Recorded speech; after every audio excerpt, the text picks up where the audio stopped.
Hello and welcome. I'm Peter, joined by... Keith, also known as Duke KC. And this is Back to the Lab. Yep, Back to the Lab, episode 3. Episode 3, Tekken podcast. So we did one 2 weeks ago, and Yes. and it was about TWT and stuff. And this week, there's been pretty big news for the Tekken community. So, yeah. Considering that last week we didn't have too many topics to really talk about, this week we have a ton of stuff to try to squeeze in within the 1 hour. Yes. Oh, God, yeah. Yeah. There's quite a few topics that we'll have to get into. Yeah. So the things we're going to talk about first are going to be the patch 3.30 changes, followed by our thoughts on Fahkumram, and third is going to be our opinions on the state of the game of Tekken Season 3.3, and 3.3, last but not least, 3.3, and then last but not least, Michael Murray. that's, man, quite a few topics actually for an hour-long podcast. So hopefully we can crank all that stuff out. So I guess we can just jump right into the 3.3 changes, right? Yeah, let's just start with that.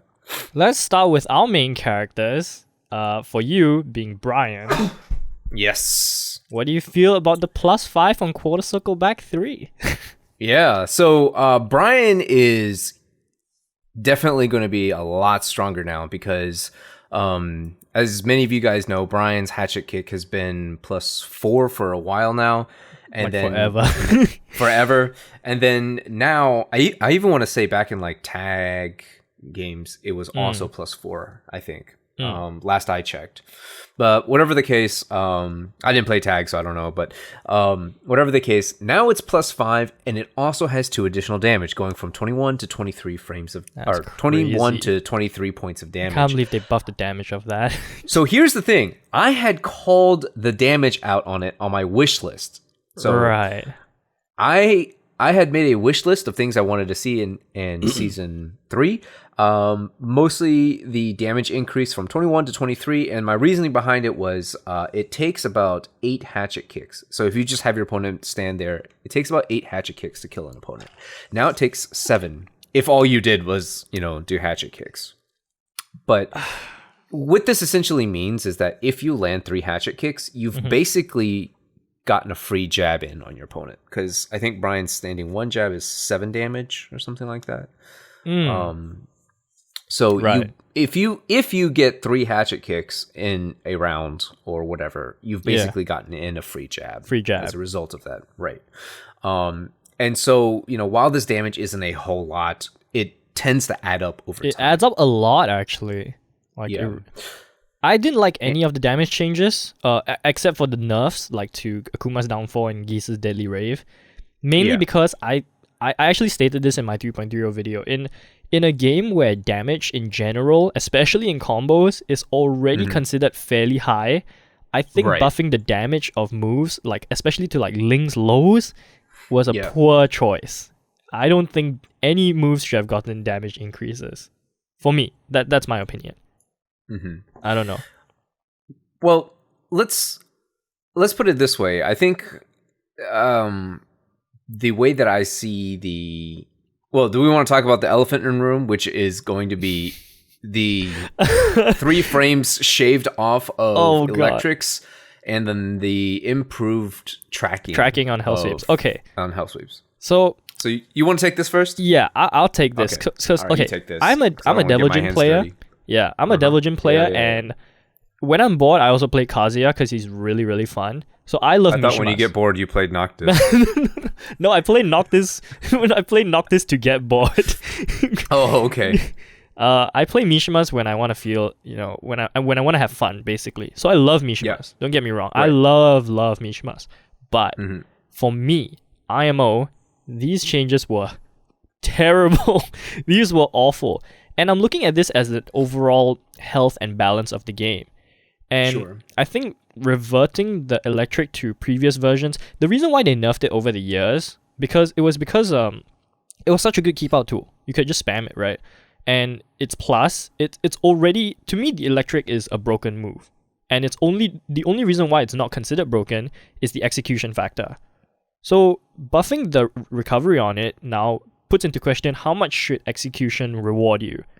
And like, have you seen how hard it is to punish that shit? Even the low electric, it's incredibly hard. Yes. Even low high can't do it on reaction now. You have to really be predicting it, basically. Yeah.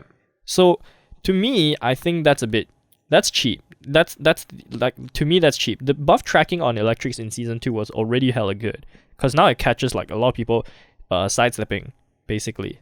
But the hell sweep change, I really do not like it, but it seems like what it's done, the hell sweep change has basically made characters who previously could barely even sidewalk it, like the big characters like Jack, basically impossible to sidewalk it now.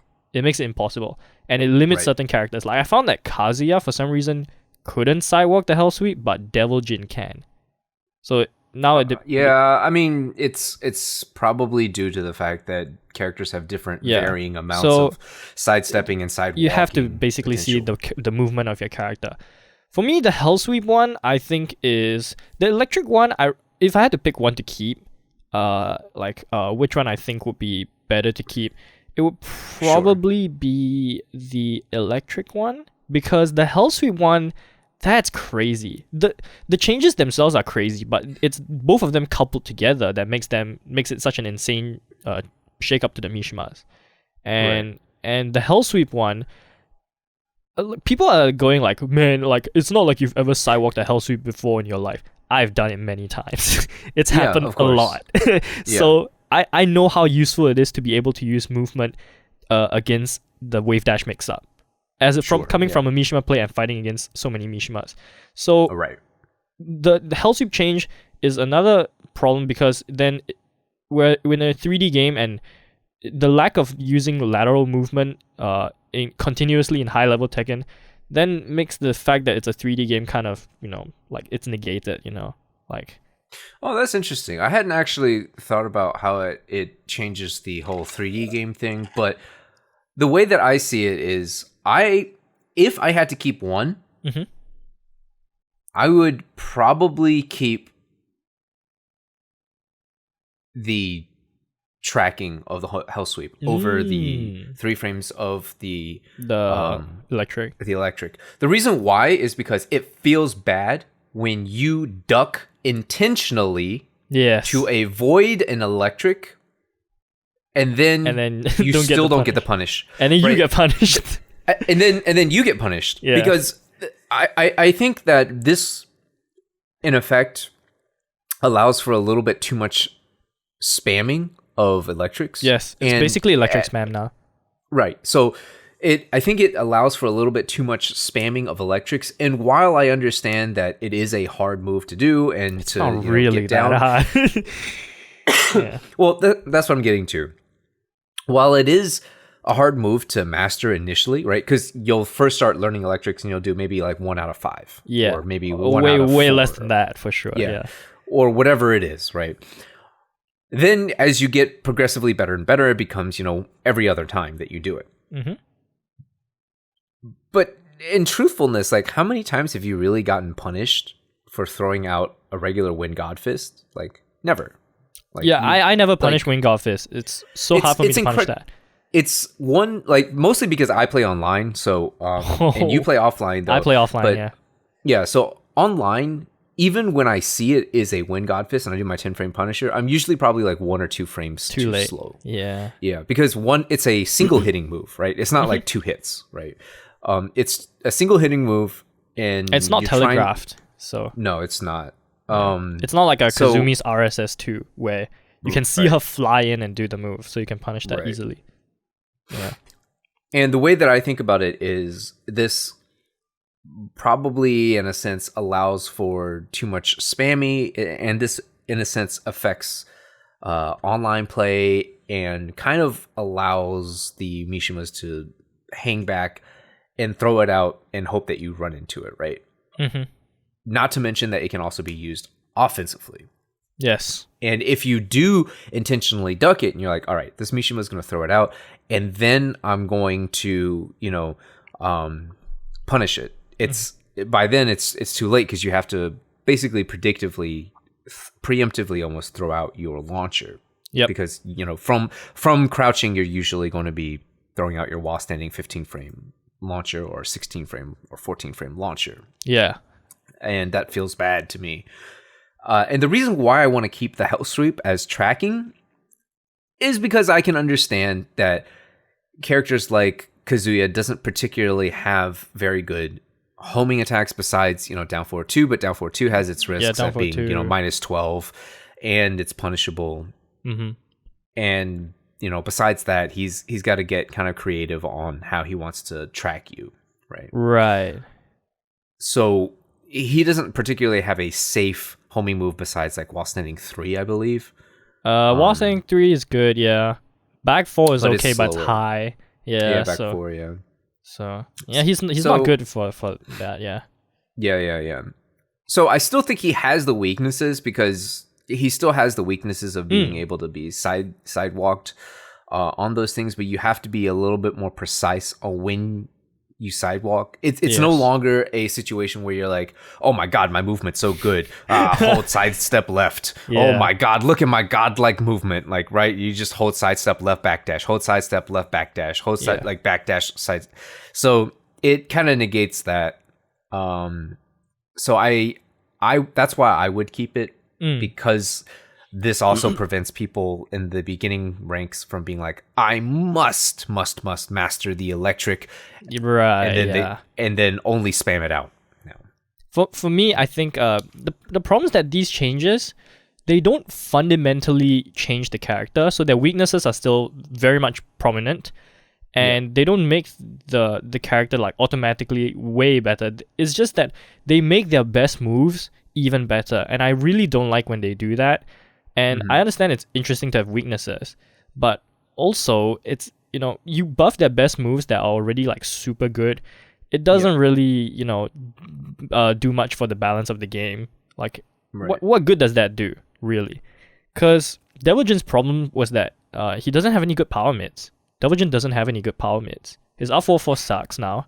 His 442 is fine, but, it doesn't do that well. So they didn't want Deviljin to be as well-rounded as before, right? Sure. For the original season 3 change. So I kind of get that. That's a fundamental change that affects Deviljin a lot. But then these changes to the electric, they just make the frustrating stuff even harder to deal with now, and I don't really like that. That's the direction they went for. Well, here's the other thing with electrics, right? Yeah. Not every character has a good high crushing move, right? Yeah, Fahkumram, in fact, doesn't have one. Does not have one, which we'll get to at some point. Yeah. But not every character in the game has a good high crushing move that can counter hit. Yes. Characters like Noctis does. Characters like Brian do. Characters like Fang do. But not every character does have like a high crushing move that will very much penalize characters for using those highs. Right? Yes. Yeah. So I think in that sense, if you are a character that doesn't particularly have a very good high crushing move, or yours comes out very slowly, it could be a problem, right? That's why I think the electric removing 3 frames on whiff is a potential issue. Do you know how they went about the balancing? Like, they look at the world data, like the world win rate data for online, and then they see who is at the bottom, and then they buff those, which that's not a good way to go about it, like, at all. I don't know what they were thinking about when they did that. I do want to say something, which is the other games do this, right? Where you look at the tournament results and then you say, hey, which character is getting underrepresented? And then you go to A, B, and C, and then you're like, okay, well, these characters are underrepresented. And it would be cool if we saw these characters That's what more Street Fighter often, does. Yeah. so they can get buffed. And not just Street Fighter. Let's say a game like Hearthstone that has nothing to do with fighting games, right? Oh, yeah, they're balanced. They, Blizzard would look at a game, and the developers would say, look, this Mage class is hasn't clearly been too in the spotlight for a while. Right. Let's make Mage really good. Yeah, so they'll do that. Yeah. And I think there's absolutely nothing wrong with that if that's what I thought. But part of me also thinks it's not based on that, because character like Eliza, still no buffs. Characters like Gigas, still no buffs. Still no buffs. Characters like Lars, no buffs. So these are also underrepresented characters, but yet they have gotten no love from, you know, the balancing of it.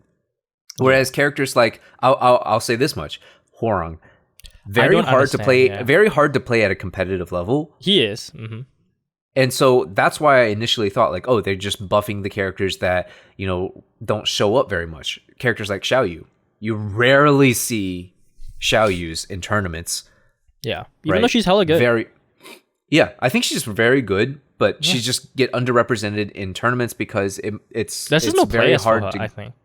Yeah, to be honest, it's just very hard to open up characters in that sense in a tournament scene unless you start throwing out all the gimmicks and stuff. Like she can play solid, but it's much harder. Yeah, and then you have Kazuya and Heihachi, and when I saw that, I'm like, oh, okay, they're underrepresented, so I can understand that. Same thing with Brian. Besides Mr. Naps and maybe Knee every blue moon, Knee every blue moon. It's very rare to see them. Like, and I know Multi goes to tournaments, but it's only in like Korea. But Multi's a Brian main. I didn't know that. Yeah, Multi is a Brian main. Oh. And then same thing with Asuka, right? Besides Dimeback, you don't see that many Asuka players. Yeah. Or I guess Fergus. That's about it. Yeah. And then Lily. Okay, so she doesn't see any tournament play really. She's a good tournament character than she is a general character to IMO. Right. So this is why when I saw the list, if you just gloss quickly at the list and you don't think about it, you're like, oh, wow, these are all underrepresented characters. Miguel, Eddie, Lee, yeah. Right? Nina, Lily, Asuka, Kazuya, Heihachi, Brian, Xiaoyu, Hwoarang. Very underrepresented characters. But then you start going through the rest of the list and you're like, well, what happened to Gigas? What happened to Lars? What happened to Eliza? Yeah. Right? What about Bears? These characters? Yeah. Yeah. Or Bears. What happened to these characters? So they it seems like what they like to do is they buff the mid and high tier. They buff and nerf the mid and high tier characters, and then completely leave out the low tier ones for some reason. Because all of these characters seem to be roughly mid tier to high tier. Like none of the low tier characters seem to be on the list. I would say Lily's mid low. Oh, I would put Lily at mid. So okay, Lily's fine. Lily, I'll let that slide. But they keep she's changing. got a really bad down forward one. She's got bad down forward one. But they keep changing all these mid and high tier characters and then completely forget about the low tier ones. And the low tier ones are also underrepresented in tournaments, which makes me wonder why they don't do anything to those characters. Is it just because they're not popular? I don't know. Like I'm sure Gigas isn't that popular, or Eliza isn't that popular. So maybe that's why. It seems like these characters. Well, let me put it this way. There's like a ton of other characters that we could talk about, right? We could talk about what happened to Leo, what happened to your main Noctis, right? Or characters like Bob, or characters like Anna. Yes. Like we could talk about Bears too, like we mentioned. Yeah. But, like there's a ton of characters that could get more buffs but didn't. So if their goal was truly to widen the spread of what shows up in, I guess, tournament play, then sure. Yeah. I don't think they're targeting at balancing the game. They just wanna shake it up. And I think this entire balance patch was super unnecessary and not needed at all. That's just what I think. I like some of the changes. They nerfed Geese's Deadly Rave. Should have. Akuma's downfall, sure. I like the change to Hwoarang's Crouch Dash 3. The hitbox is bigger. Hits AOP now, if I'm not wrong, and works in combos. But there's some changes that I just can't stand by. The Mishima changes. Hwoarang's right foot forward back 2 is really dumb. Some changes to me are just like, even like the changes to Brian and Miguel's lows. Corso back 3 and Savage down back 3. I don't mind the +5 as much, but I think the damage is I think all the damage increases should go as well. Like, I don't know. I just don't crazy. You're a crazy man. You're like, I'm okay with the +5 frames. Just decrease the 2 damage. Okay, look. Okay. Do you realize what this means for Brian? Yeah, Brian okay, gets I get it. Now Brian gets a down back 2 check on you. Yes, if that okay. hits, I it's get like, that the +5 is a huge change. That's a bigger change than it is in the damage one. I get that.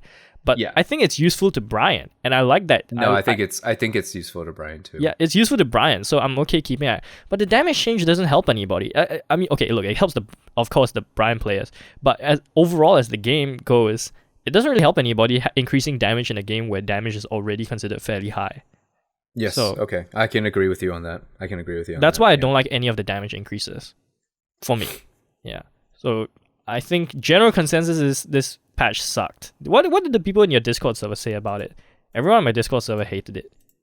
I think everybody was too shook with the UGIF nerfs, UGIF buffs, and the Hell Sweep to really talk much about anything else. I heard Nina got good changes, but I don't actually know the Nina changes. I mean, I don't really... Nina's one of those characters where I labbed, like, 4 moves, and I'm like, I need to be able to do this, right? So, like, I labbed Can Opener, of right? course, and then I labbed down 3-4-3. So, like, you know, those types of things, and, you know, punish Blonde Bomb. But, like, aside from that, I know very little about Nina, admittedly, and I know not to press buttons after forward 4. Okay. Yeah. So. These changes sucked. Let's see. Maybe this is partially a rollout, right? Maybe this is going to be ongoing. So instead of releasing every single character, this is what I'm hoping. Instead of releasing every single character with a new plus, you know, whatever, a new shiny balance, they're going to release part of it, and then the next part, you know, 3.31. Maybe they buff Bears, maybe they buff Leo, maybe they buff, I highly Noctis, doubt that's gonna happen. Well, they are gonna change some stuff soon, but I don't think they're gonna buff those characters, man. We'll see. Those characters are gonna be left in the dirt. Yeah, that's... Look, only time will tell, right? Yeah, I'm fine with, like, you know, as a Noctis main, I'm okay with Noctis not getting any changes. I'm just annoyed at the changes that the other characters got, you know.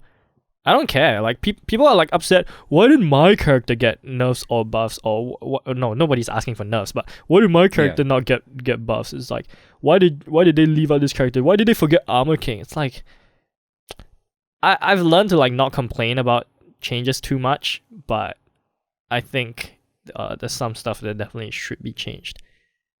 Some people are saying they should get a pro player to help them. I don't think that's a good idea. But also, I don't know what their balanced team is doing.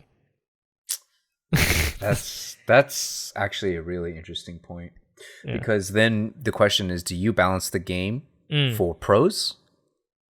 That's what I think they don't want to do. They don't want to just balance for pros. They want it for the general fan base. Because if you balance it for pros, it doesn't necessarily mean that it's going to be balanced for the average player. And there's a whole tier list for, like, online characters, right? Like, Noctis suddenly goes from, like, B tier all the way to S tier. You know, Eliza goes from F tier to, like, A tier. Like, there's all these online, like, characters that they don't want to buff the online scrubby characters, I think. Maybe. Yeah, I think so. But then as a result, they never see tournament play. That's true. Because, to me, I think it's better to buff for tournament play, because it makes it a better general balanced game. Because I always treat the game as a high level game. I never think of it. Just you. Yeah, exactly. So then there's there's the other side of people who are, like, casuals, right? They'll go online, they'll fight an Eliza, and they'll be like, dude, this character is broken as fuck. Oh, of course, yeah. And she also has a snake edge too. She has a snake edge, yeah. And you know, that's just how it is. You can't please everybody, but that's just how games are. You know, you just can't please everybody. And I personally, I don't know what the right way to go is. Like, I couldn't tell you. I mean, if you were on the balancing team, you would really be torn too. Yes. Because here's the danger of both sides, right? You balance it for the average player, making everything easier. Yes. But then what ends up happening is your pro scene dies, and when your pro scene dies, people stop watching. Yes, and then the game dies in general when you don't have a and then the real game pro dies scene. in general. I mean, this is the whole debacle that I think a lot of people feel what happened with Street Fighter V. Right? They dumbed it down. They dumbed it down too much, and then as a result, the pros aren't as interested, and when the pros aren't as interested, and there's not as many people who want to get into the pro scene, it becomes an issue because then you don't have as much of a storyline, and you don't have as much of hype for the game. Yep, true. Very true. But then the issue is when you start balancing it only for the pro scene, you also endanger the potential of the casual game, which is like the majority of the audience as well. Right. So you have to kind of strike a balance between the two, and that is a very so hard to do, very fine line to tread. Yeah. Okay. But anyways, I think we should move on to the next topic. We spent way too long on this topic. We didn't even discuss about many of the changes, actually. But oh, fuck. We're really bad at this, guys. Yeah.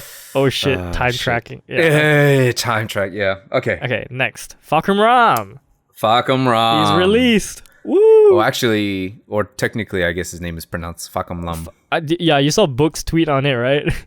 It's Fahkumram. Fahkumram, not fuck your mom. It's like... yeah. I don't know. It's too hard for me to pronounce. Even the announcer, the R is changed to an L. Like, that's how he says it or some shit. No. It's not rum. It's lum. Is that what he says, though? Is that what the announcer says? It's like Fahkumram. It's L. The R is okay, you know what? That's L. too hard for me. I'm just gonna stick to English because it's too hard. I hate having to butcher other languages. Okay, all right. Yeah. What do you think of the character? I think he's cool. I think I might eat my words on this, but I think he's top 10. That's very dangerous words to say. I know it's very dangerous, but I think he's top 10. I would put him the only reason why I say this. The only reason why I say this is he's got a couple of things in his toolkit that make him a top 10 character, right? Top 10 characters usually need to have a solid 13 frame punish or a 11 or 12 frame punish that hurts really bad. He's got far and above punishment. Yeah. He's got 1-4, which is a great incredible. That shit is 16, nuts. Plus 16 on hit. Wall splats. 10 frames. 10 frames. That's amazing. That's insane. Right? That's one of the best. And the damage is good. Yeah. Really, and the damage is good. So you also then have a 12 frame standing punish 4-2-1. 4-2-1. Mm-hmm. Wall splats, right? Mm-hmm. And also has really good range. Yeah. Has really good range. 4-2-1 has really good range. 12 frame punish, wall splats. And then he also has a 14 frame punish. Back good one. range. Yeah. That's back really good range. Good damage as well. Good damage. Yeah. Right? So he also has, down forward 2-3. While playing with this, I realized that down 4-2-3 doesn't have as much range. No, I thought it had more range than. Yeah. I've actually played online where I was like, he whiffed down 4-2-3. Oh wait, no, it doesn't reach. I wasn't in range. Yeah, it doesn't reach. But thankfully, nobody online. I saw the trailer and I was like, Brian's while standing one down 4-2-3. Wow, that's good range. It doesn't really have that great range. What they're doing is they're neutral guarding it and then doing down 4-2-3. They're not holding back. Oh, that sucks. Yeah. Because I tested it myself and I was like, work? How in the world are they... Not if you're holding back. I mean, maybe if Brian is point blank and does wall standing one. I think if maybe case, at the wall, it could, but like... Okay, sure. It's never going to happen in the open. Yeah. It's incredibly hard. His wall standing 13 frame punish also wall splats, wall standing 1-2. Amazing damage. His wall standing 4 is pretty chunky for wall standing 4 as well. It's like kings and armor kings. And it's 20 damage wall standing 20 4? damage wall standing 4, yeah. Jax is too, I think. Yeah. So he's got far and above punishment. Okay, the commonality. And that's why I think like those are the check marks. Okay, standard down forward 1. Yes. Right? More or less. I think it's not -1 has hitbox issues, but I guess we'll get into that. Down forward 1 has more range than you think it does. It has, okay, for me, what I feel is it has simultaneously good and bad range. There's certain things where it should hit, but it doesn't. And like, you're talking about in his combos. Okay, more so. one is in his combos, but like sometimes when you're off axis by a little bit, the down forward 1 just doesn't reach. And it's perfectly in the right distance to reach, but it doesn't. So his down forward 1 has simultaneously good and bad range, which is why I found it super But the weird. fact that he has a standard down forward 1 it more is or good. less. And he's got mix-ups out of it as well. Yeah. I mean, if you want to compare it to somebody like, let's say Kazumi, right? Because hers is also -3 on block, I believe now. It is. Right? So what does she have for mix-ups after down forward 1? Down for 1 2. Down for 1 2, that's it, or right? another down for 1, basically. Yeah, or Are another you gonna down push for or 1. not? Is the mix-up? Yeah. Right, exactly. And Fahkumram has down forward 1 2. Down for 1 down 2, forward 1 4. which you can't step or interrupt. You cannot. Yeah.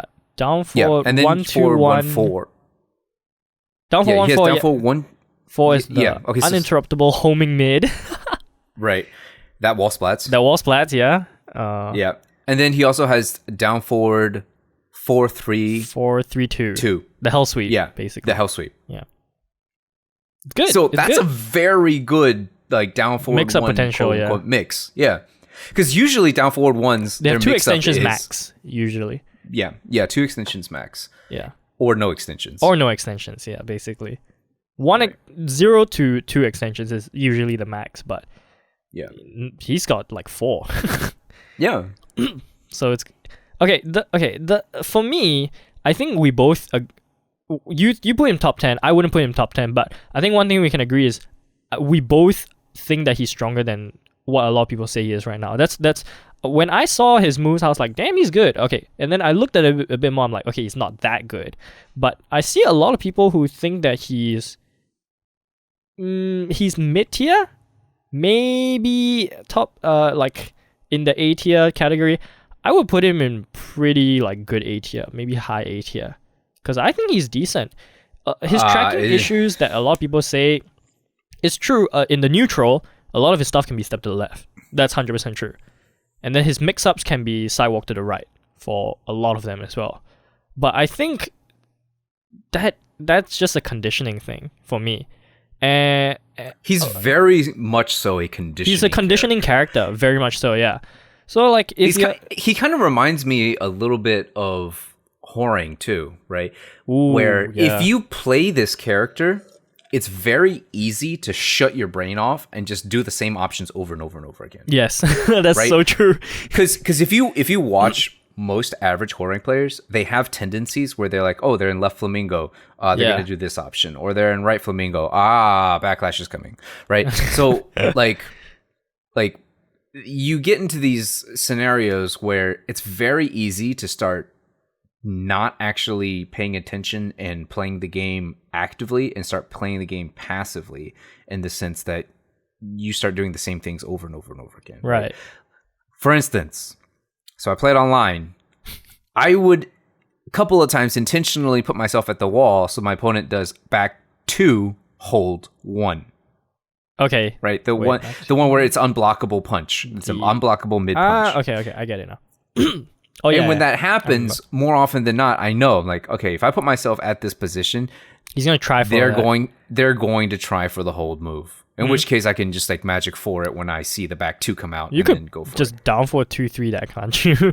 Like, because there's a lot of time. Yeah. Yeah, I mean, online not so much. Because, True. Yeah, online it's much harder to do. But whatever the case, people start shutting their brains off and start playing passively in that sense, and they're like, okay, they're next to the wall, I should do this. Not thinking, hey, last time I did this, doesn't work. I should probably mix it up. Yeah. So I think he's good. I think he's really, really good, but I wouldn't put him in top 10 because I just think there's characters that are just better than him. Like okay, I'm just gonna take a look at like my top 10. Okay, in S tier I put Akuma, Jin, Paul, Brian, Steve, Julia, Shaheen, Zafina, and Leroy. I wouldn't say Fahkumram is better than any of these guys. That's why I can't put him in there. Did you say Nina? No, I didn't say Nina. Oh, what was your Akuma, list? Jin, Paul, Brian, Steve, Julia, Shaheen, Zafina. I think that's why you heard Nina, and Leroy. You put Brian in there? Yes, I put Brian in there. Don't. All right, you Brian played.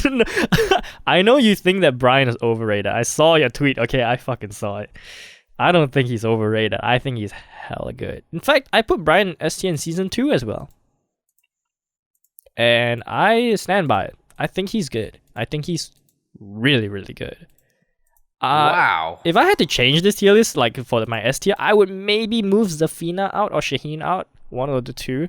But the rest is, I would say, I'm pretty solidified. Yeah, I don't think Fahkumram is. How in the world did you put Brian in season 2 at S tier when Kazumi was running all over everybody? What does Brian get when Kazumi does down forward 1-2? Oh, let me get a while standing 3. While standing 3 plus 4 frames. What kind of asshole like backwards like punish is that? Okay, I put Kazumi in A tier in season 2. In hindsight, I would change that. I would put her in S tier in season 2. But I would still put Brian in S tier in season 2. And I know a lot of people wouldn't agree, and that's fine. But I think Brian in season 3, I think he's definitely S tier. Like, there's no way around it. There's no way around it. Brian is hella S tier in season 3. What's your logic behind it? He's just good. What do you mean? These characters are just good. What about him? The only thing that I don't like about him is his high execution. Honestly. And maybe it's because I'm a naturally defensive player, so I quite like playing Brian. When I play Noctis, I'm hella defensive as well. So it's fine. I don't need to be aggressive. That's just me. Yeah, but then how are you going to open up or stop a rush down? Like, Brian has issues. Okay, Magic 4 is a bit hard to convert off of. But for me, rush down, I just jab check or... Like, down for 2 is fine. Honestly, it's fine. And I'd rather have a generic down for 1, but I think down for 2 is fine. I like all of his counter hit strings a lot. I love down forward 2, 3. You know, I love forward 3. I love a lot. I love 3 plus 4. And I just think he's just good in general.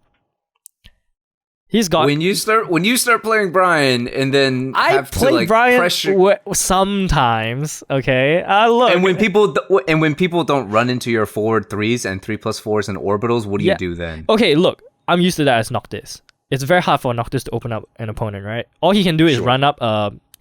You can down back 2, but I don't use down back 2, so I demo man. So that's literally my only option to open up an opponent. So I'm kind of used to having trouble opening up an opponent.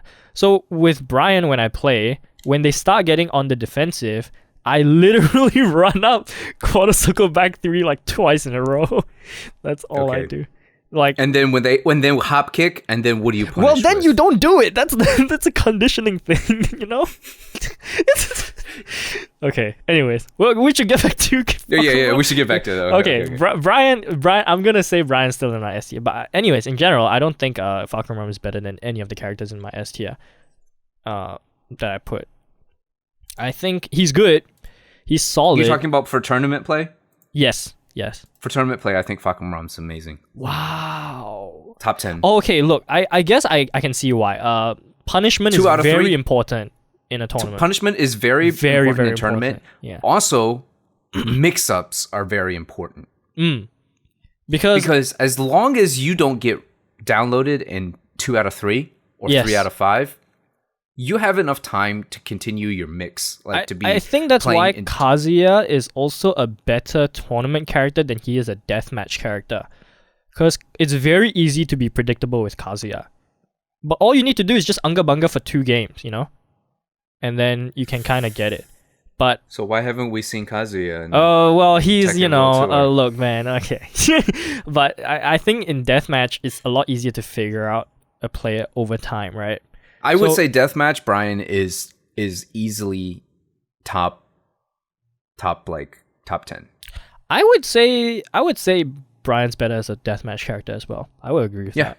Yeah, for sure. Because then you have an idea of what their teching tendencies are. You also figure out things like how much pressure you can put on them before Yes. they start pressing buttons, right? It's hard to get a download quickly on 2 out of 3 matches. Yes, it's very hard. Even 3 out of 5. You is could be very better hard. than the player, but sometimes anything happens in 2 games. Like anything. it's the reason like, why Nee wins yeah. all of his death matches, but in tournament he can get kicked out from some guy. Yeah. Yeah, so I think Fahkumram is good. I don't know. Some people seem to think he's not that good, but overall general thought. I know Arya doesn't think he's that amazing. And I mean, okay, so let's put it this way, right? He has good lows that are bad at the same time. oh yeah, And that's one they're of the all things very that minus. yeah, aside from I think down forward 3. 3. Yeah. Yeah. Aside from That's down minus forward 12. 3. That's good. Yeah. Yeah. So down forward 3, but it leaves him standing the whole time, and it's 20 frames to come out. Yeah, if it's I'm not not that mistaken. fast. So it's 20 frames to come out, -1 on hit. and That's it's fine. Not, Honestly, that's yeah. fine. I mean, I guess it's okay. It's okay. It's yeah. -1. For minus 12, it's okay. I would say it's Yeah. fine. For -12, it's okay. If it's minus 13, I would like it And- to be faster. Right. Down 4, 14 frame low. Minus 5 minus on 16. hit. -5 on hit. Minus 16 on block. block. Down 3, of course, this has to be in a sense minus because it has an extension, right? Yeah. It has to be, and there's a whole mix up revolved around down 3. So it has to be either minus 14 to 16. How minus is down back 4? Down back 4 is -14, I believe. Oh, I thought it was 13. The reason it's -14 is because it's, first of all, it's +5, Plus which 5. I guess Brian has now. But it's easy to do. But it forces crouch. Oh, it does? Wait, I didn't even realize that. I didn't even notice that it forces... Wait, Doesn't it force crouch? I think it forces crouch. does it force... Wow, I didn't know. I didn't notice Anybody listen to this podcast, please don't add us. Don't add us on Twitter. We are not Michael Murray. Don't add we're us. not Michael Murray. Yeah. If you want to add somebody, add at Michael Murray. You're gonna drive the man more insane. I mean, didn't he turn off his Twitter? I mean, but that's okay. That's another topic. That's another topic. But anyways, yeah, I think down back 4 is -14 because it's +5 and forces crouch. Because it forces crouch. No. It's hella slow too, but I think it's a good 21 low. frames. But that's I Brian's wish it hatchet left the kick is- opponent closer on hit because it pushes back quite far. If you hit it, you can get a down forward 1 check actually. Oh, it still works the distance? Oh wow. Yeah. I think it's way scarier at the wall though for sure. Oh yeah. Oh, the pushback is non-existent after that, and +5 is huge. So Well, let me also put it this way: Fahkumram is extremely good at the wall. That's is. where the mix-ups really his fucking standing start. 3 is also really good. 13 frame mid with a lot of extensions as well. Like he's good. He's good. I agree. Because you don't really care about the pushback moves out in the open. It's like, oh no, not you get really. you guaranteed down 4 after 4-3 slide 4. Yeah, whatever the fucking charge move is. The eruption knee. Like you get a down 4, but like it's not that bad. Like, oh no, like it's way scarier at the wall because the wall splats on block. Yeah. So it wall spots on block. And the same thing with back 2-1, right? Out in the open, you don't care. Same thing with the spin kick. You don't care because it's not gonna do anything. But I think he's also designed incredibly well. I think he's designed incredibly well because what he does is that he's a bully character at the wall. Yeah. And not so much out in the open. Out in the open, he's not nearly as scary. But right. Yeah. I'll agree with that. But he has these moves, like the charging moves, right? That do give significant pushback. Yes. So, right, so even if you're not scared to like block those moves, you can only block so long until you get to the wall. In which case, then you have to make a decision. You have to eat the mix up basically. You have to eat the mix up. Am I gonna like block and respect what string they're going to do? Because if I do, I might just eat the hold move. And as much as people want to say like, oh, just fuzzy it, it's not it's not that simple. easy. I went into the lab to test this out, And I sat there Just for like a better fuzzy, half lol. of like 30, 40 minutes, and I was like, no, this is incredibly fucking hard to fuzzy. They have different timings because the moves come out at different timings. So how long can you fuzzy for? Like, it's kind of weird. Overall, okay. I think we should probably wrap this up for Fahkumram. Yeah. So you think he's top 10? I think he's solid. I would put him outside of top 10. So what do you put him at? Top 20? I could put him in top 20. I think we both think he's better than a lot of people think. I think that's one common thing, but you put him way higher than I do. So all right, let's do this. I put $5 that he's going to be top 10. If that doesn't happen, you owe me $5. What? On PayPal. Okay, I'll take that bet. Yeah. All right. Put your money All where right, your mouth is. All right, I respect that. And again, the reason why I put him here is one. Let's clarify. This is for tournament play. And this is for tournament play. Okay. Yeah.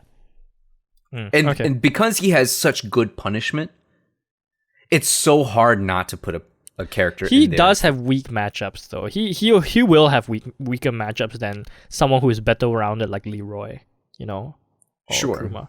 So yeah, maybe that would dissuade people from playing him in tournaments as much because it would be better to have a character that just does good against the entire roster. So yeah, but it's really hard for me to ignore a character that has good punishment. That's true. Yeah, his punishment is, man, having good punishment is so good. Yeah. All right. That's Fahkumram. I think that's it. Next. So Tekken's been out for the better part of 5 years, and it's gone through a lot of changes. Right now we're in season 3.3. Mm-hmm. So we're gonna give our thoughts on the game currently and how we feel about it. I don't. Did you like season 3 when it came out? By the way. Yeah, because Brian got full crouch down forward 2-1. Oh my god! Of course. Yeah, like of course I liked it. Okay. Brian got a buff to down 4. Brian got a buff to herder. Okay, so I was one of the few people that was. I really liked season 3 when it came out. A lot of people complain on Twitter. It's like, oh, damage is getting too high. Balancing of the game is getting fucked up. But I really liked the overall season 3 change, right? Mm-hmm.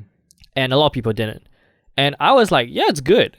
But after that point, the release of Leroy and the subsequent like 2 or 3 patches that we've gotten, or 3, right? Mm-hmm. Yeah, total of 3. Well, one patch was dedicated to Leroy. Dedicated to Leroy, yeah. So over that period, I've slowly but surely started to lose faith in the balanced team. Because initially I was like, you guys did a great job with the season 2 and season 3 changes. And then over time, it's like it went down. And I'm still okay with the current state of the game. I know a lot of people aren't, and they'll just turn off the game. They'll go to like tag 2 or some shit. I'm still okay with it, but I don't like the direction that it's headed at, basically. What's the direction that they're headed at, I think they're still increasing damage overall in the game. They are buffing the mid and high tier characters overall in favor of just like pushing some of the less recognized mid tier characters, and they're also looking at the world stats to balance the game, which I think just doing that is probably not a good idea, because then you're just catering to the casual fan base, which is gonna kill your tournament scene. And I think a lot of pro players, I think, also for the same reason, do not really like the changes as well. I don't know. I don't like the direction the game is headed at.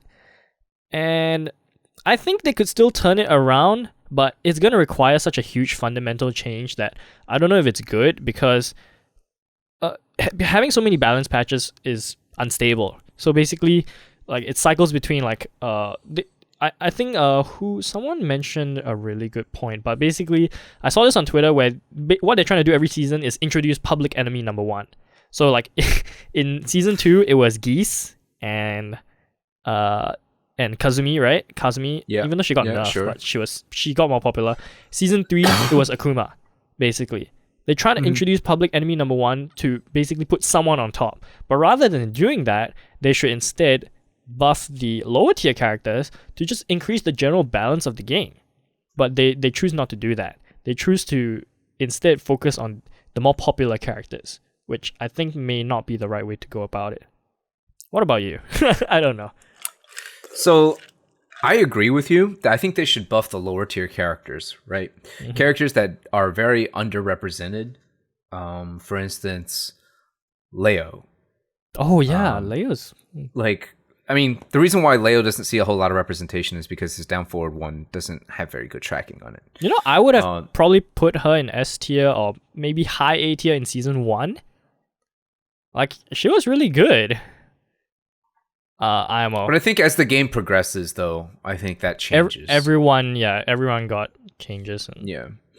So those types of characters like Leo, Bears, Gigas, Lars, the characters I had mentioned, like the characters I had mentioned before, Eliza, these types of characters, but it's incredibly hard to balance the game, as I said. But those types of characters, I think, if you do buff them, I don't think people are going to be incredibly angry, right?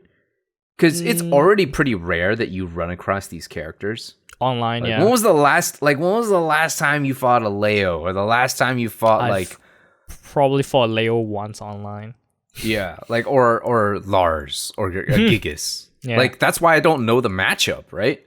Like I don't know the matchup because I don't see the character very often. Meanwhile, like if you play against Kazuya, like you're like, oh, every other game is a Kazuya game. Yeah, right? Every other game is a Paul as well. Yeah. Yeah, Paul. Yeah. So those types of things, I think, is something that should be looked at. Mm-hmm. Another thing that I would like for them to do is simultaneously give a character buffs and nerfs. Right? What if, say, for instance, Brian lost 1 damage on his hatchet, but he gained 5, like got to +5 frames? Then that's you were like, that's still a buff. That's still a buff. But you were like, wait a second. Like he lost damage, but he also got +1 frame. Interesting. Yeah. Like it would be very interesting in that respect. And you would have to actually kind of think about it. Or for instance, let's say he lost 2 damage on hatchet kick, but he got +5 frames. Right? Yeah. You have to then think about it. That's a bit of to me, I think 2 or 3 damage is a much larger change than it is 1. Yeah, so maybe. Yeah. I don't know where I heard this, but I think it was like Koi Gaming, but basically a nerf usually constitutes the same feeling except backwards for 2 buffs, basically. So if you get 2 buffs, it's the equivalent like amount of like happiness that you would feel sadness for if you got 1 nerf. But right. I think that also depends on the change as well. Like if you took out 1 damage, if you took out 1 damage from Brian's hatchet but gave him +1, I think most people would be pretty freaking happy. Yeah, people would still be happy. People would still be hella happy. So it really depends on the change. And then, for instance, you know, Horang's thing, you know, now from what is it? Right foot forward, back 2. Yeah, +2 to +4. That is ridiculous. I hate that change so much. Which means he gets a guaranteed down forward 1 check. Yeah, he does. Right. So he gets a guaranteed down forward 1 check. I think this could have changed to like +3 instead of +4. Because then at least this way, down forward 1 trades with a jab. It also makes his right foot forward 4/4 a frame trap now as well. It's a launcher, can't hit launcher. So yeah, and I mean people don't usually throw it out, but it's what it is. Yeah. And I think that +3. Okay, fine. Yeah. +4. Yeah, because you at least trade. You'll trade with a jab. You do a jab, they do down forward 1. You trade. Mm-hmm. Right. I think there needs to be, when doing like +- frames, I think there needs to be very closely monitored. What they should do also is they should release like notes for why they made the decision they do. Because some games do this, where they release their balance and then they tell you, this is why we do this change and this is why we don't. But Tekken doesn't do that. And in fact, Michael Murray was asked about it on stream, and he just went like, man, that's not gonna solve any fucking problems, you know. I think it would. I think it really would. Yeah, it would solve a lot of communication issues. Games like Hearthstone does this. Yeah, they say that after viewing our data or something, this card was nerfed because it saw X amount of play, right? If you see a card being played like 70% of the time, then Ice block. Clearly, yeah, or whatever it is, like if you see a card played so much, then at some point in time you need to either nerf it or buff other cards, and as a result you need to explain why you did it. People my logic the lack behind of communication. I think my logic behind why they don't do it is, one, they don't have a big enough team to do it, I think. Maybe, yeah. And then the other thing is, it would be a lot to write. I'm not going to lie. It's going to be a lot to explain. Yes, it would be. It's like, how do you explain to somebody why you gave +2 to this move, and now everyone we just want to make it better, it's like everyone feels that it's overpowered, but the developers don't feel like it's overpowered. Like, how do you explain that in a concise way when you have, like, I'm just looking at this change list and it's like, how many lines is it? It's a lot. It's a lot. Yeah. Even though this is actually pretty small in comparison to season 3. Yes. Imagine like season 3 changes. A full seasonal change would be nuts for writing notes. For them to write. Yeah. I think Michael Murray said, like, okay, this is not gonna solve any problems because people are still gonna get mad anyway. But that's not the real issue. The real issue is that players feel a lack of communication. They don't understand why these changes are made. And that's why a lot of them feel like, do you see Arthur Ashe's statement? He really doesn't. Oh yeah, I saw. Yeah, I saw it. Yeah. He really doesn't understand why they keep putting some of these changes in, and the game doesn't explain to us. The devs don't explain to us. So we just kind of have to go with it, and that's what causes the frustration and why people keep yelling at people on Twitter. So I think it would help, but I guess you don't have to. Of course, it will be a lot of effort for sure. Yeah. But maybe just not like do it for every single change. Like damage changes, you don't really have to write why you increase or decrease damage. But like like the major stuff, like why you buffed an electric to recover faster on whiff, why you gave the hell sweep, like tracking, big changes. Yeah, why you gave Hwoarang's rifle forward back to +4, because that's a huge change to me. Yes. Yeah. Yeah. Yeah. Like stuff like that, I think it would be very helpful if there was a bit more communication on their end to us, because then we can understand. There's like a level of understanding where we see that the devs are like working hard and not just like drinking and then just writing out the changes, like, because that's what a lot of people feel now. Like they're just thinking, what the fuck is the dev team doing? But it's a lot of effort to balance a game, and I get that. So I would just like a certain level of communication. That's my rant. Yeah. I also agree with you, and I want to add that the whole thing with these types of changes, would you feel more upset if they did smaller changes like monthly? Small changes monthly, so you had time to adjust to it. I don't like that. I prefer stability. So I rather a big change every once in a while. I don't like constant changes, basically, because then I have to keep figuring out stuff in the game. And it's good for content creators like us, we can make a freaking free video every month. Yeah. Free video every month, free video, yeah. But from a player perspective, I think getting that many changes every month is not healthy. Mm-hmm. And I can see the argument for it. Like, it's better, it's easier to adapt, right? If it's very minor changes every month. But I don't like that. I don't think I like that. I think a lot of people prefer the game to be stable as it is. So like, don't give us a balance patch like every like 2 months, every 3 months. We'll get one every year. It's if it's really good, settle it, right? Like basically what happened with season 2. It was generally, I think, a well agreed upon good balance patch. And then we got season 3, and to me, I love the season 3 changes. That's fine. And then we got Leroy. So then that's of course a situation where you are inevitably have to change some stuff, right? Because Leroy was broken. But then the extra stuff that they added on afterwards, like the second patch and this patch, I think was completely unneeded, and I would love the game to be just stable. That's my thoughts. Yeah. Constantly rolling out balance patches, I don't think I would like that. Would you prefer it that way? Yeah. I think I also wouldn't prefer it that way because, as you know, like I doing content creation, I don't have a lot of time to lab things. So when I finally do get around to labbing it, it's like, oh wait, it's already changed. Yeah, it's outdated. it's outdated, and it takes time to develop muscle memory, especially to new things. For instance, Jack's 1+2. It used to be a mid high. I still duck that shit. I still duck that shit too. It's so dumb. Yeah, and I get hit by the second hit, and it's like, oh fuck. Even Jimmy got hit by it in tournament, and Season 3, man. Season 3. It's like, yeah. It's hard.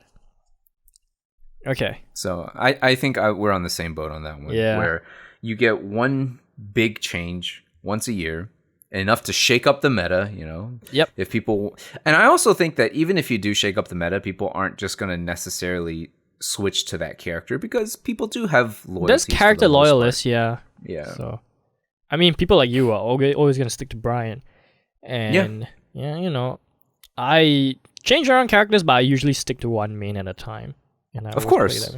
Yeah. I think most people have one main character and then they dabble around. 1 to 3 side characters. Oh, I have roughly. too many side characters. But I suck at all of them. That's why I only play my Noctis. So I mean, that's why you have a main. Yeah, exactly. Specialist. Character specialist. Yeah. All right. So let's get to the whole last topic. We're at 1 hour, but okay, we'll try and push this last topic a bit fast. So the last topic, Michael Murray had a lot of drama on Twitter. If you haven't seen it, well, this part is probably not as relevant, but basically, Michael Murray came out after the balance patch first dropped, and he said a statement that I think most people agree is really dumb, and then basically started a lot of drama. And he said a lot of stuff. You wanna say the statement first? What the statement was? Okay, so the statement is, he's referring to the Hell Sweep, by the way. The Hell Sweep change. Why would you want to sidewalk if you can block and launch if you know it's coming? So, try and wrap your head around that first. And basically, the common reply was 3D game, by the way. So, this, and then he says a lot of stuff on stream, and it gets clipped, and people always like send it to r/Tekken, and then people a lot of people are shitting on Michael Murray right now in general, and I don't think that's the right approach. And I think people need to understand. I understand both sides, right? On Michael Murray's end, I understand he's a dev and he communicates with the audience. That's great. But he also is too sensitive. So he takes a lot of the comments to heart. And that's why he's always so angry on Twitter. And then on the other side, players need to understand that Michael Murray, even though, yes, he's in charge, but he doesn't do like all the balance. He's not the one... he's not the one in the back there programming, exactly. And it's like, all right, Brian, +1 frame, +2 damage. He's not writing down the notes on the notepad, you know, it's like, Huarong RFF back to +4. No, like he gives the general direction, he gives the list of characters he wants to change, and then he just leaves it all to the balance team. So he's not the one, he's in charge, but he's not manually pulling all of the strings. So people need to understand that, and it's easy to keep yelling at him because he's the one that's in charge. So he's communicating, right? He's the one relaying all. Well, he's like the figurehead, essentially. Exactly. He's relaying all the info to the players and as well to his team.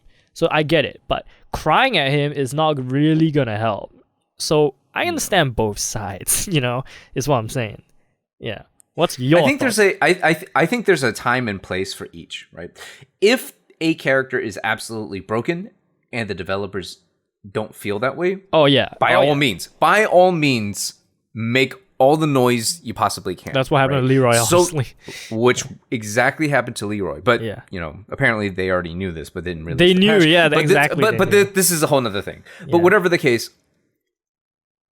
I think that people need to realize also that, look, if you push the developers or, you know, the community figures to hate this game, it's not going to help. It's going to reflect on the game.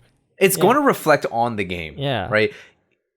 You guys who play Tekken, you, me, Keith, all of us who play Tekken, we just want a good experience with the game. That's all we want. And I think it's because we are so passionate about the game that we get angry when something isn't balanced the way that we think it should. Yep. And I think this is also why Michael Murray gets angry too, because he's passionate about the game. Like he's like, "How dare you guys be?" It's almost like if you were in his shoes and you would be tried hella your pissed best. Too, honestly. Like imagine you tried your best to make people happy, and they just weren't happy, and you're like, "Come on, guys! I tried my best." It's like, well, you fucked up. And think about it this way too. Michael Murray doesn't play on a competitive level. No. He's not a competitive player. But he's trying his hardest, I'm sure, to have to give the best experience, because there's no reason for him not to try his best. Mm-hmm. Why would he not try his best? He has all the incentive in the world, and if he does a good job, great. He gets all the praise. Yeah. He gets all the praise, right? People would be like, he's not running out trying to change the game just for people to yell at him, obviously. That would make no sense. Yeah, it doesn't make any sense. So I think it's just, there's so much passion for this game that people want it to do well, and people want to enjoy it to the fullest extent and have a good solid memory of this game, that people are so passionate about it. And the same thing with Michael Murray too. He is very sensitive about these things, but I think it's because he's really passionate. He is. And let's be real, the majority of players are dumb as shit. So when they're they don't understand something, and they just, they're like, "Oh my god, this character's cheap," or "This move's cheap," or this and that. It's probably because there hasn't been enough time spent on it. Yeah. To understand why it's cheap. And let me put it this way, Snake Ages are cheap to a new player, obviously. Of course. Yeah. And let me put it this way. The whole Leroy being overpowered and stuff, I think in a competitive scene, on the professional level, Leroy was absolutely broken. He was, yeah. But if you were to take Leroy, put him in First Dan, every character would be cheap. True, right? Yeah. Every character is cheap. Every character is cheap when you don't understand the character, too. Yeah. So, in this sense, even people who are just starting to play Tekken, or, I've only been playing Tekken for let's say 3 months, and oh my god, this character is cheap. Yes, until you figure the character out. Yeah. Everyone thinks, honestly, that's why certain characters that are considered low tier and high level, some people just don't understand. It's what, Gigas is so cheap, Eliza is so cheap, but they're really not, when you really figure it out.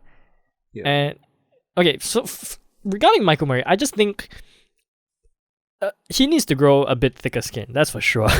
I think it's like being a content creator, basically. You just need to sometimes just not give a fuck. You get a lot of dumb shit comments every day. Just ignore most of them, I would say. There's some stuff that you obviously should listen to. I think it's very important to listen to the pro players as well. But majority of the casual audience are dumbasses. so yeah, it's basically what you said. And the players also need to recognize that the more you yell at him, the more he's gonna be like, "Shut the fuck up," I don't want to listen. Because it's the same. You tell some guy worked super hard on a video, like us, and then suddenly some guy's like, "Yeah, but you left out this shit, and that's why this video sucks." It's of course you're gonna feel bad about it. There's a million things going on. Yeah. I for instance, I did a Fahkumram video for staple combos. I'm sure I left out one move. Yeah. I'm sure I left out 1 or 2 or 3 moves. It's inevitable, yeah. But it's inevitable at some point something gets overlooked because one, you're trying to meet a deadline. Yes, basically. You have a deadline of some sort. Yeah. So you have a deadline, so you're trying to meet that deadline, and because of that, things get rushed. I understand. But then there's 2. shit happens. Yeah, basically, It's just- shit happens. Yeah. Stuff happens. Like there can be goof ups. That's just part of life. Yep. Yeah. Yeah, it's the same.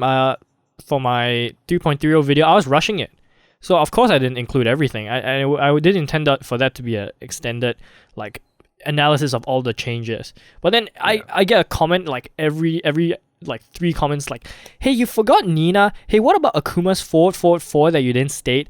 It's like, dude, Yeah. like.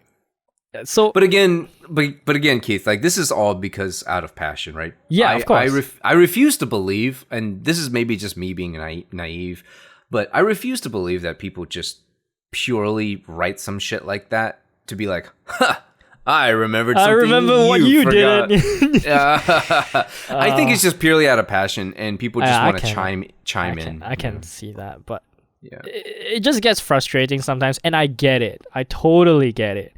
Because I used to really care about it as well. And as a developer, of course, it's important, but sometimes you just gotta not give a fuck, Yeah. But of course, when everyone's crying at you for, like, of course, it means you did something wrong. So it probably is best to alleviate that the way you can. And that tweet I said, Michael Murray tweeted, like the just block instead of sidewalk. He did come out, and just for clarification, he did come out like a day later or 2 days later and say, like, in hindsight, that tweet was kind of dumb. So, he recognized it.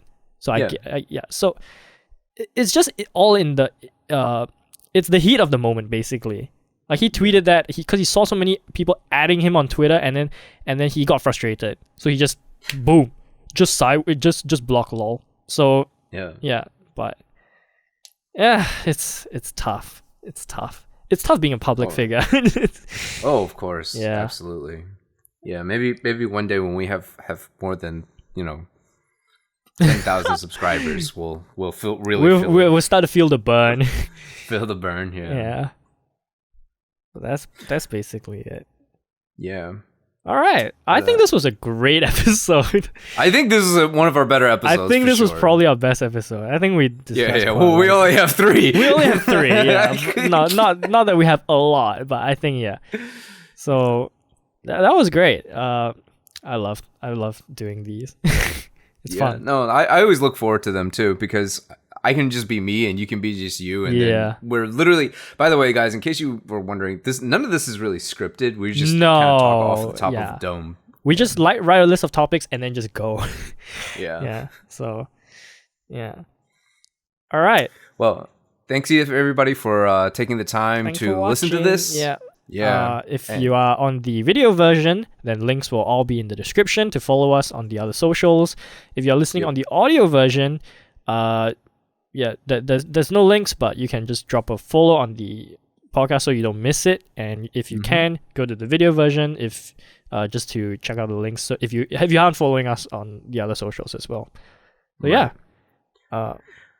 I'm Keith, and I'm Peter. Thanks everyone for listening. Thank you everybody for listening. See ya. Bye.